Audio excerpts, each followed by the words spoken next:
impressive? I get frustrated with people like this. It's all about you. Exactly. Who's your perfect match? There is one thing that she really needs to do. Take the personality quiz and find out. We did a little hidden camera test on this audience. And see how we turn the tables on Dr. Phil. This expert snooped in my office, and we're going to reveal what it said about my personality. This is going to be a changing day in your life. Have a good show, everybody. Here we go. If it matters to you, that's what I want to talk about. Are you ready in the booth? Let's do it.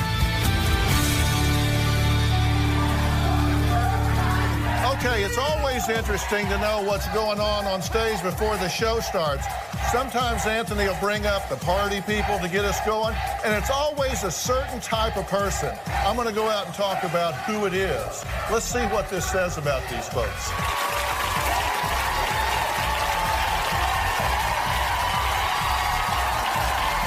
You know, I'm always paying attention to what sometimes people don't know I'm paying attention to. And today we're paying attention to people's personalities. And it's a certain kind of personality that comes up here and dances around. See, all of y'all are likely to be what we call extroverts. You think? I mean, and really 75% of the people are extroverts. They're excellent networkers. They're really assertive, and you guys would be interested to know that the majority of CEOs, the bosses, are extroverts. Politicians are extroverts. People that are leading are often extroverts. And you guys probably qualify for that category right now. Okay, go sit down for a minute. Interestingly enough, I've been paying attention to all of you guys, too. Because today, we just opened the doors and said, sit anywhere you want to sit. Now, there's a fair amount of research, actually, about this kind of thing. And I watched, okay, in the middle are often kind of shy people. They just kind of get where they can blend, right? You don't want to be in front, you don't want to be in back. Those of you close to the exit have seen the show before. Get out of here. Really, people are often in a rush. They go in with the mindset, what's the quickest way out of here when this is over? And then the front, you got extroverts. People that want to get up front so they can see everything, maybe get involved. Personality is interesting, don't you think? Everybody has a different personality. I mean, we're all unique in some way. And one of the things that I want to clear up while I'm talking about it is I do not have a personality test on the internet. Not on Facebook, not anywhere. So if you see that, it's a fake. However, today, we are paying attention to your personality. So all of you at home, you can go to drphil.com right now. There's a 10-question personality test there that you can take as we're doing the show. And we're actually going to score it for you right there so you can see how you kind of stack up on stuff. Now, we have an expert on the show today that's an expert on stuff. Because your stuff says a whole lot about you. This expert snooped in my office yesterday with a camera. And we're going to reveal what it said about my personality a little later. There's a tape that I want you to see of an individual that has one personality most of the time and then changes personality when he gets behind the wheel of a car. My horn is my godsend. I just want them out of my way. And if they don't, I take my spray like that and I spray them. And it sounds stupid, but it's, you know, look at him, he's got wipers on. I get frustrated with people like this. How fast are we going now? 80, and then we're gonna spray him. That's me telling him to get over. And some people are just clueless. Oh, it's raining. Yeah, this guy's my nemesis. He's the one I need to catch. Here we go. I'm aggravated right now with this guy. I don't care about the cops. I don't care about nothing except catching this fool. And I spray him. Oh, Lord. I just heard a ding, and I've already got the low wash on. You know, it's very sad, but it's a good sense of satisfaction. You know what I'm saying? Okay, are you curious why you're that way and other people aren't? Oh, yeah, that's why So this isn't something that you just do reactively. You actually premeditate being pissed off. Oh, yeah. Oh, yeah. Because you say, I'm going to get in my car, and I'm going to... You're loaded for bear with your squirters. Yeah. Right? Yeah. Yeah. You don't live in Texas, do you? No, sir. I'm from Texas. You don't want to be squirting people in Texas. Because you know that it's estimated that a third of all crashes are associated with road rage? And 2/3 of deaths involved with crashes, those crashes are involved with road rage. Somebody gets crazy and starts jerking their wheel around and that sort of thing. How is he the rest of the time? He's perfectly fine, very calm. Very calm? Yeah. So you transform. Oh, I switch. Yeah, I consider myself a gentleman, open the door for my wife all the time and take care of people and do the right thing for people, but I get behind the wheel and I'm a different man.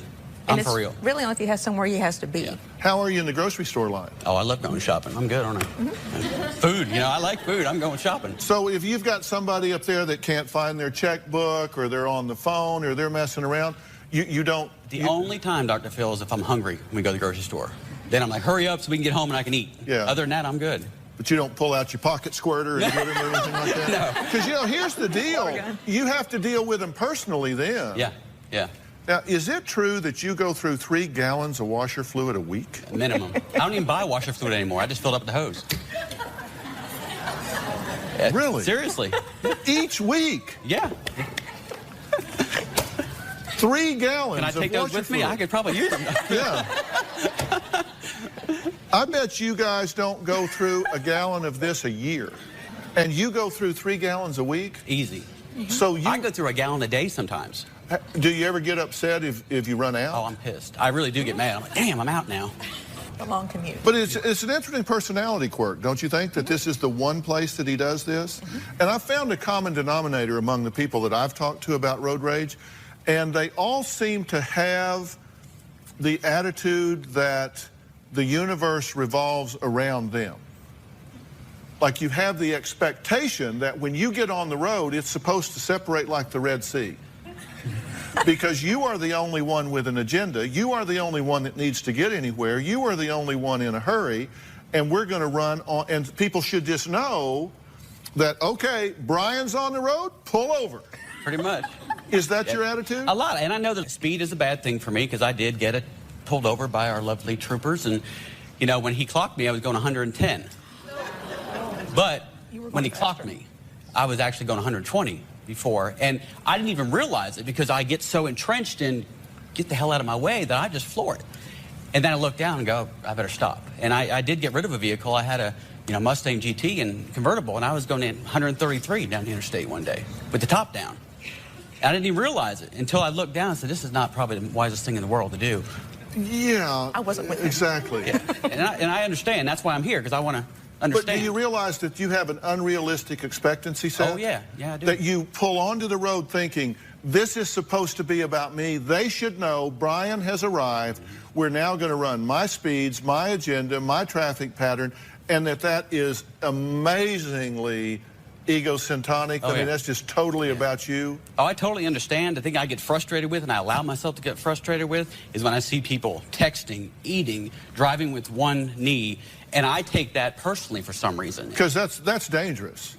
But I don't see Unlike what I'm driving doing 133, exactly. Yeah. which... Yeah, exactly. Which is much safer. Exactly. Yeah.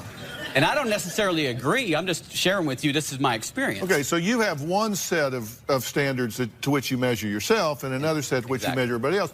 Again, it's all about you. Exactly. It's okay if you do something stupid on the highway. It's not okay if they do something stupid. It's not okay, but I don't judge myself. Did you squirt yourself? Yeah, that's what I'm saying. I didn't squirt myself. Yeah. You should dump this on your head next time you go 133. Yeah. You get my point. Yes, sir. If you want to change this, you got to do a couple of things. One, you have to adjust your expectancy set. I mean, come on. I live in L.A. Oh, I could. This is, you would be a serial killer. I'd be dead. Yeah. One day. I'm telling you, you've got to adjust your expectancy set. All right? Now, we're going to be talking more about personality as we go along. And the test that has become an online phenomenon, you're going to see what that is in a few minutes. You're going to find out if it's real or if it's kind of controversial as well, right after the break.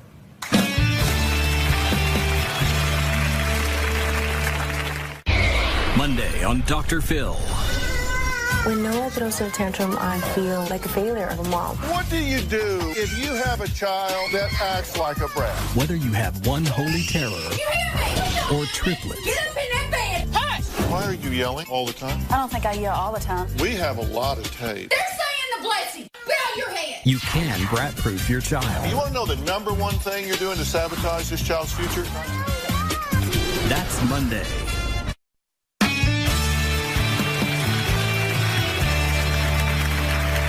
Okay, I want you to look at this dancer spinning. Now, some of you may have seen this before. Concentrate and ask yourself, is she spinning clockwise or is she spinning counterclockwise? And it makes a difference, according to this test, in terms of how you see this. And how many of you see it spinning clockwise? Okay. How many of you see it spinning counterclockwise? You know, interestingly, that's close to 50-50. Now, I believe the theory here is that if it is spinning counterclockwise, you are left brain dominant. And that means that you're logical, you're analytical, you're objective, you see things in parts instead of the whole. And if you're right-brained, it's spinning clockwise. And that means you're kind of a random thinker. You're not as linear. You deal with intuition instead of just straight analyticals. You tend to look at the whole instead of breaking it down into the parts, and you're highly subjective.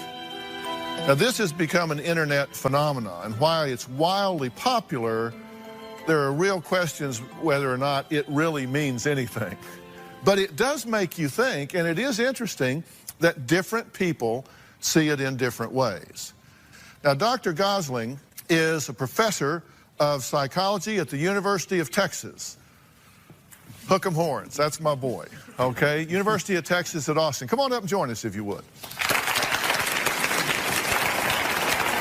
Sam, good to see you, man. Have a seat. Thank you. Now, you have written a book called Snoop. Tell us what Snoop's all about. Well, Snoop is looking at how we can express ourselves both deliberately and unconsciously in the spaces around us, and in turn, how you can look at spaces around people and figure out what they're like. Some of it they want to tell you, which is very, and they're being authentic when they do that, but some of the things they tell you accidentally, just by the way they leave their objects on their desk and organize their books and so on. Okay. Did I tell you some things accidentally when you went through my space? You did, and yeah, and you also said some things, I think, you know, authentic expressions, conscious authentic expressions. All right, we'll get to that later. I think that if you track the literature in psychology, there have been so many things written over the years about personality traits and characteristics, but it seems like there is a real consensus that there are kind of 5 big factors that describe personality right now.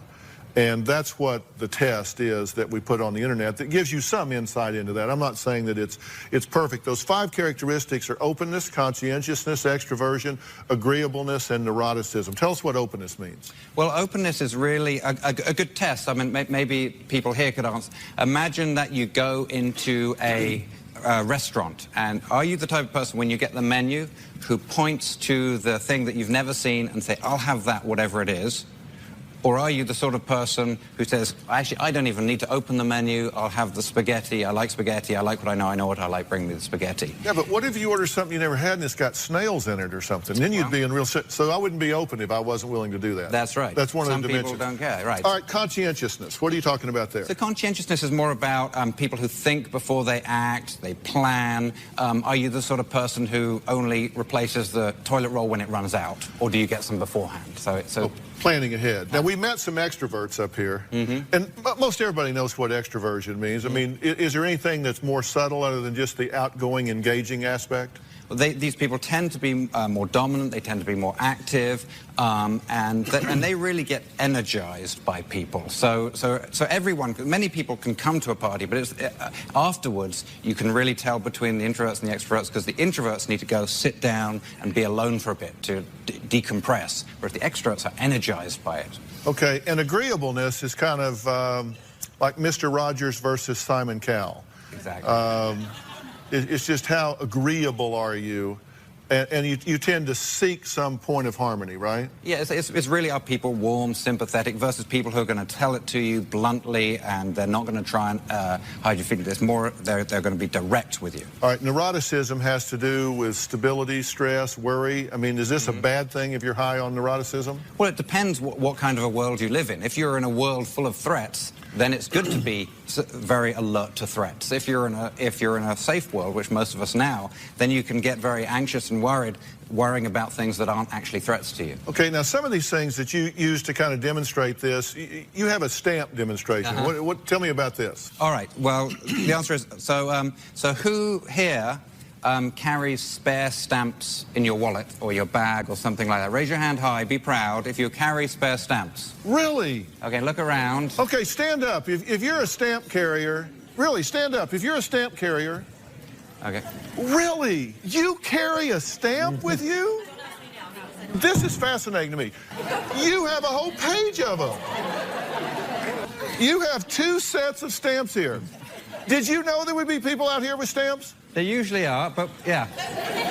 Okay, what is this? What's your name? Marnie. Marnie? Marnie. Okay, would you say then that she is conscientious? She would be high and conscientious, but it goes beyond that. So what's really interesting about that is not only the people who carry stamps, but reactions like yours of the people who don't. And what's...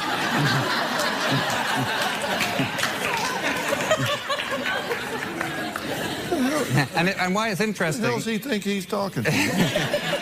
No, what do you mean? Well, what it shows you is that personality is not only what we do, like carry stamps, but it's also how we perceive the world. And I always have this effect, is the people who do carry stamps can't believe the people who don't. They think, well, what happens when you need to mail a letter? They're kind of like... Do you consider yourself a conscientious person? Uh-huh. So are you kind of planful? Sometimes. Do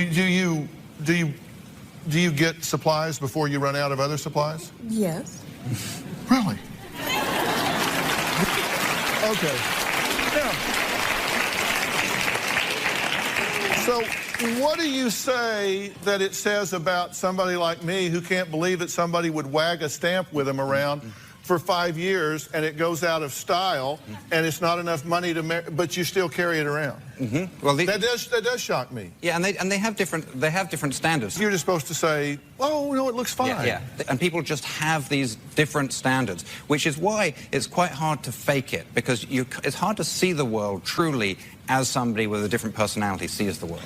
Yeah, for sure. All right, we come back. Are personalities compatible? I mean, we hear about this a lot. I mean, is there a certain type you mesh with versus Nash with? And we're going to add a body language expert to weigh in on this because, listen, I believe that a very small percentage of our communications are verbal, and a whole lot of it is what we say with our body and our syntax and how we position ourselves. So we're going to talk about all of this. You're going to learn something today. We'll be right back.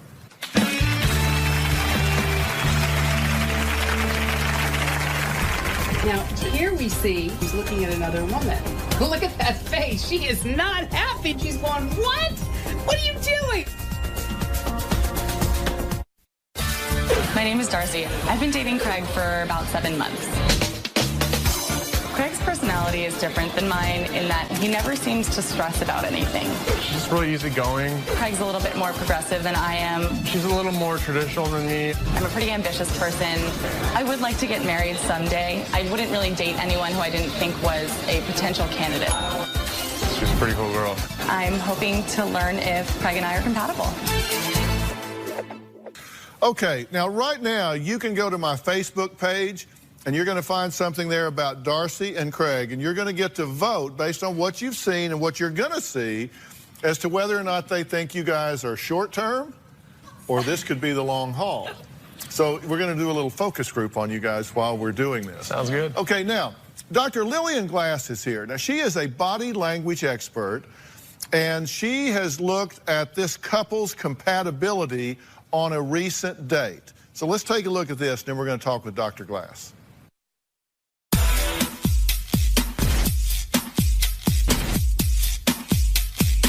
When they're walking in, there's a little bit too much distance between them. And that's not a great sign, especially with a couple that's been together only 7 months. You want to see them closer together. You can see right here, she's really uncomfortable. I don't think this is a girl that likes to eat much. One of the things that is comfortable, their feet are pointed right towards each other. They really are into each other. Definitely. And look at her eye contact, and look at his eye contact. They're looking right into each other's eyes. They're really connected. I hate food. Okay, what did I tell you? And you can tell she hates food. Her angry hand says a lot. Is the tuna good? Now you see she's closing her mouth. No, I don't really want tuna. But she'll go along with it because she's agreeable. She doesn't speak up. She keeps it in. But her body language, her facial expression says it all.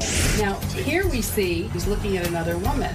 Look at that face. She is not happy. She's going, what? What are you doing? I'm cuter. She's going to be agreeable, but she's not liking this. How's everything taste? It's really good. Okay. Look what just happened. This is really good, yeah. She says yes with her mouth, but her body language says no. It's horrible. She bites her lip. And when you bite your lip, that means you don't want to say a lot more. She doesn't like this too much. He's speaking up. He's telling it like is. She doesn't want to make waves. But that could be a problem in their relationship. Start and stop. I'm like, wait, no. Yeah. I stuttered. I stutter. Okay, now, the fact that she stuttered, it's kind of like she's vulnerable. And so he touched her. Kind of, that appeals to him. He finds that a turn on, as you can see. This is a great couple. They're very accommodating to one another, but there's something major that she needs to work on. All right, now.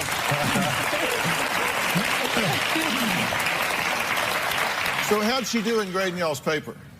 Pretty good. Did you catch him checking out? I did.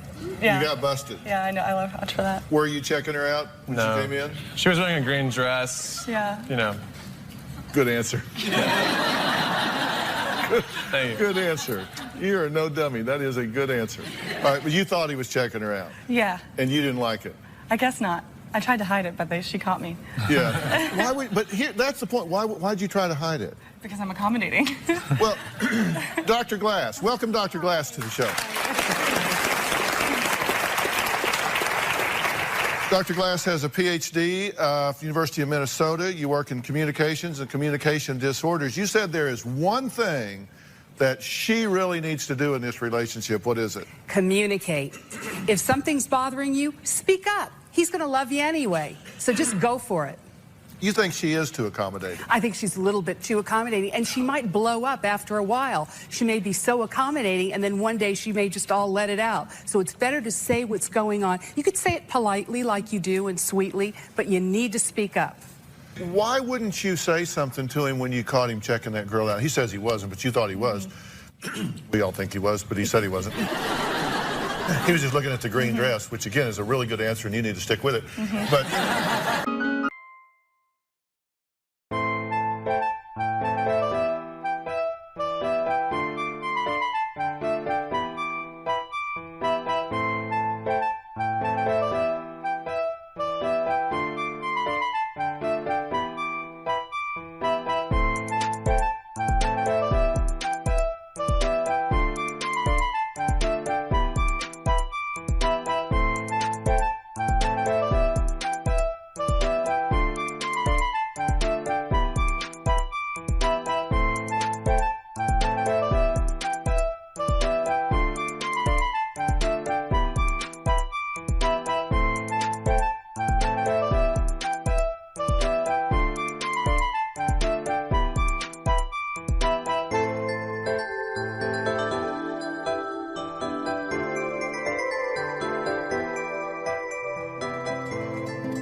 little bit. I was really surprised, and I was surprised at one of the comments, too. What did they say? She was really just offended, and really? it was interesting. And I thought it was actually funny. So, and I tried to hold back the laugh, but yeah, because we didn't want to tell them that we'd put you up to this. Exactly. All right, so where's Tina? This made you uncomfortable. I think it made all of us uncomfortable, but I'm a very outspoken person, so everybody was talking about it around us. What were they saying? What did everybody say? Oh my gosh, look at them over there. Somebody needs to give them a room key. Somebody needs to tell them something. And finally I said, you know what, this is ridiculous. Phil, if you saw it and it made you feel uncomfortable, raise your hand. If you saw it and it didn't make you feel uncomfortable, raise your hand. Really? Well, that's about 50-50. Now, John's our fire marshal. He's over at the podium. John, what was your reaction to this? It wasn't offensive to me, but he definitely had the posture of affection, and I was attracted to that, and I was happy. Actually, I have to admit I was a little jealous. But, no, I thought it was nice. Yeah, well, see, so there's another point of view, right? Well, it's okay to kiss and hug, you know, for a little bit, but I mean to constantly grope each other, that was a little too much. Yeah, okay, so, and we asked you to do this, so you were great sports to do it. Do you need a room now? I mean, all right. When we come back, we're going to talk to an extrovert-introvert couple. Now, there's a personality switch that happened after I do. So, is this bait and switch, or what happened? We'll talk about that when we come back.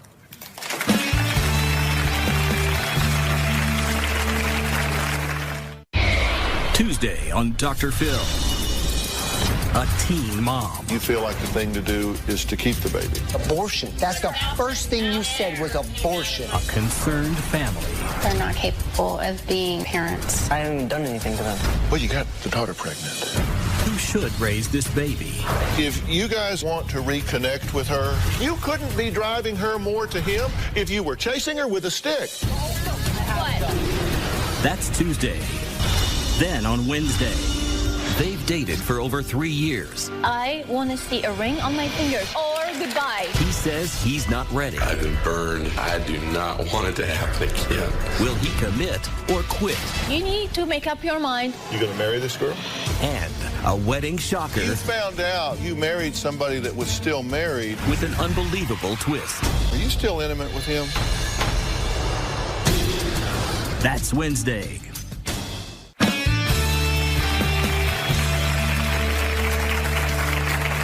All right, we've been talking about personality today, and there are differences in personality. On drphil.com, we have what we call the Big 5 Personality Quiz. You can find it there. You can take it. We'll score it for you right there. Now, Carly is an extrovert. Her husband, Aaron, is an introvert. Their personalities clash sometimes, true? Mm-hmm. Now, you guys differ on a lot of different points. Mm-hmm. And I'm going to ask Dr. Gosling to help me here.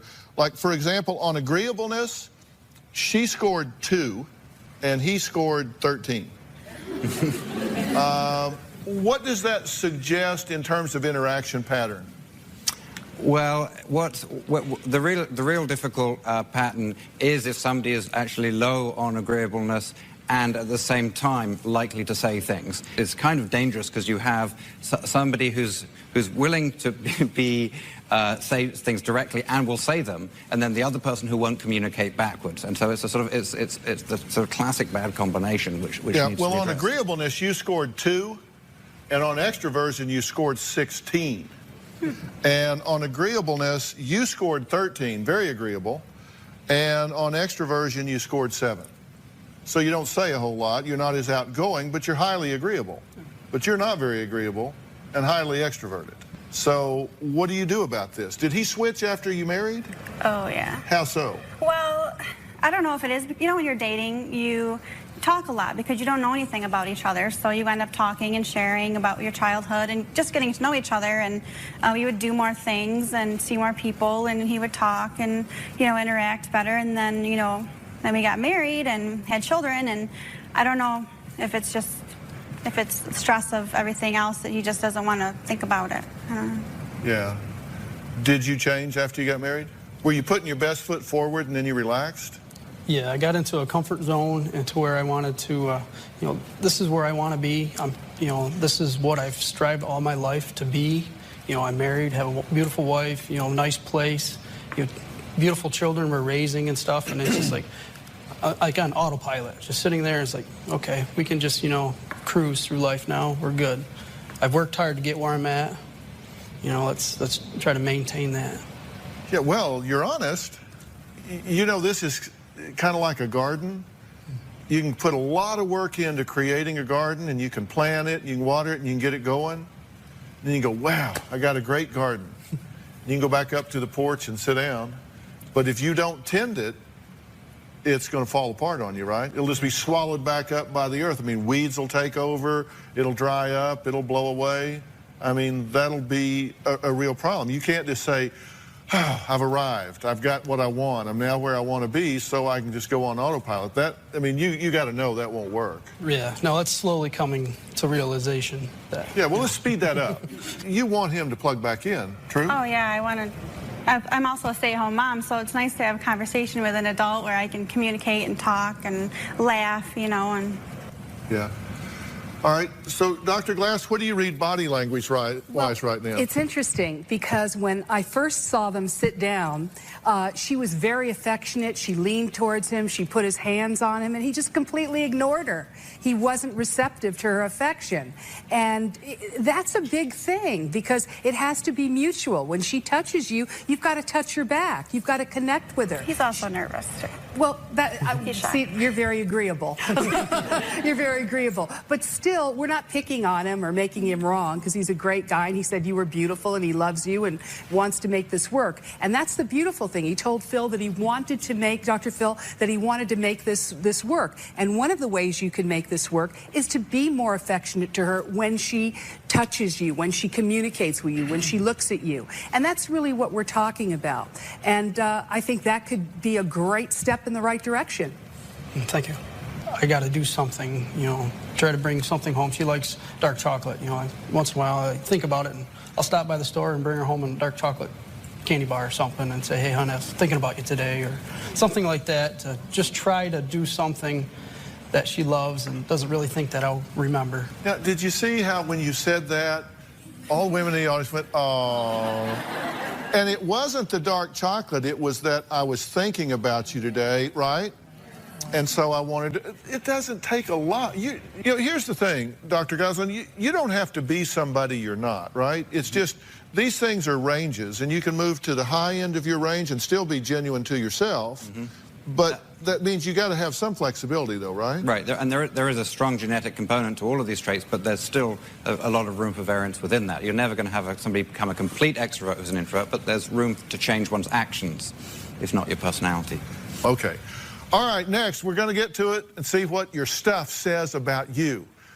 What a spy snooping around my office found out about me. We're going to talk about that next. We're right back.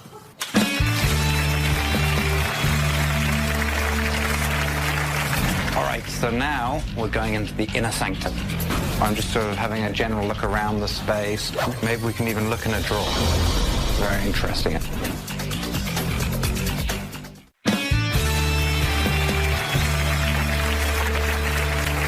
All right, Sam Goslin is the professor of psychology at UT Austin, and he snooped around our staff offices last night to see what he could conclude about some of the people that work here. Take a look.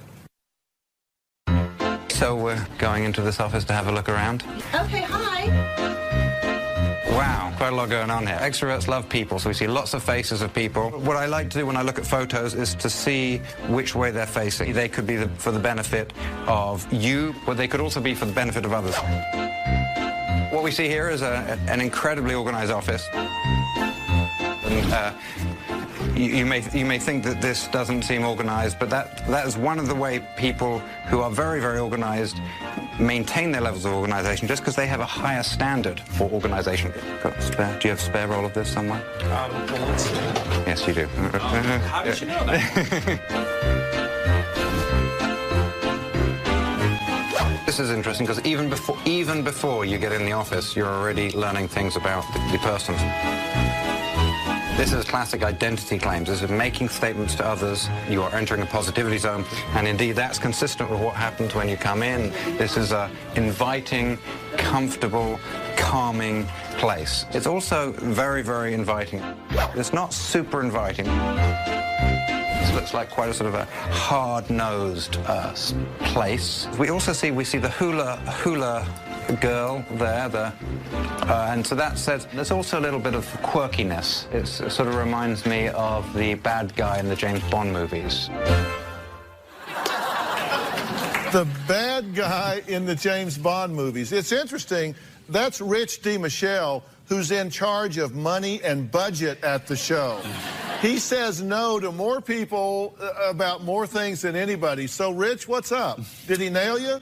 I think he did, yes. It's, it made me very nervous. I wasn't quite sure why he was in my office, snooping around. What did you see that said hard-nosed?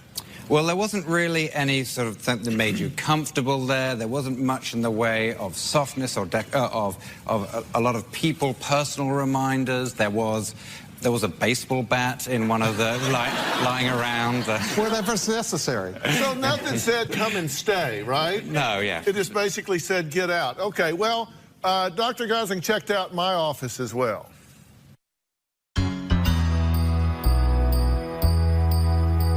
All right, so now we're going into the inner sanctum. At this point, I'm just sort of having a general look around the space. This is a very, very male office in the sense that there is a lot of evidence for accomplishment, the Distinguished Alumnus Award, presidential citation, something the occupant is proud of. We see sentimental things which may have great value, like a tennis racket and croquet set. So there's a lot of interest in athletic memorabilia. So it's not just playing them, it's an interest in sport itself. We're seeing the symbols for thoughtfulness with the chess set. Very interesting. So let's see what Dr. Phil has on the desk. There is some tea, or I'm not sure, maybe it's Dr. Pepper. It's Coke. You see there's these little dog blankets, and it's like a whole set of dog toys very meticulously placed in the dog toy basket. That there is even a dog toy basket is pretty impressive. So somebody with order, but somebody who also appreciates the companionship of a dog. So there's a lot of scholarly connections too in terms of both the sorts of the books that are here, Jane Austen, the Iliad. Maybe we can even look in a drawer. This drawer goes on forever. It's the one area where it's sort of slightly less formal and it's less traditional, suggests a slight discrepancy and nothing to get worried about. Although this is a very big room, it's also a place where somebody could sort of sit and enjoy their solitude. What we see here is somebody who express introversion, but at the same time can engage very meaningfully with people, especially in a professional context. Uh-huh. Even Robin wasn't safe. She got a little snoop, too. Let's take a look at that. So now we're coming into Robin's dressing room. Very, very different from Dr. Phil's space. It's colourful and brighter and decorated in a very feminine way. The fact that things are laid out around here, it's somebody who's sort of spontaneous. This person really does have photos of family. So these are classic emotional regulators here. This person sits at the desk and is surrounded by people she loves and who love her. Things are generally organised, but there's a few shoes scattered around. Again, this is somebody who's sort of relaxed. Look, you even see a photocopied poster put up there. So somebody who's not going to be constrained by formal rules of what you can do and can't do. It's somebody who's just doing what they feel comes to them naturally. So how do you do? Perfect. Perfect. That's exactly who I am. I love to be surrounded by the people I love, by having all the photos in there, and I make a complete mess when I get dressed. Yeah, because you're right. No rules. I mean, she just does what she wants to do. I mean, right? It's true, though. It's true. I mean, because I noticed in there she had there's a painting on the wall, and she had taped something onto the painting. Right, exactly. Who does that? Who tapes something onto a painting? She does. Rule breaker, well, spontaneous rule breaker. Yeah, spontaneous rule breaker. All right, so we did, this is kind of silly, but we did something else. What's your dog personality? Have you ever thought about that? Go to my Facebook page and you can find out right now. When we come back, I'm going to tell you which dog personality I have. We'll be right back.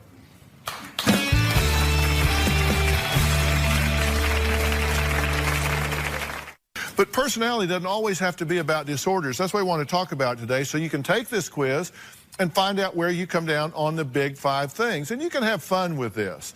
Like the one I'm talking about now that we're posting up is just what kind of dog you would be with your personality if you were a dog. I turned out to be a German Shepherd.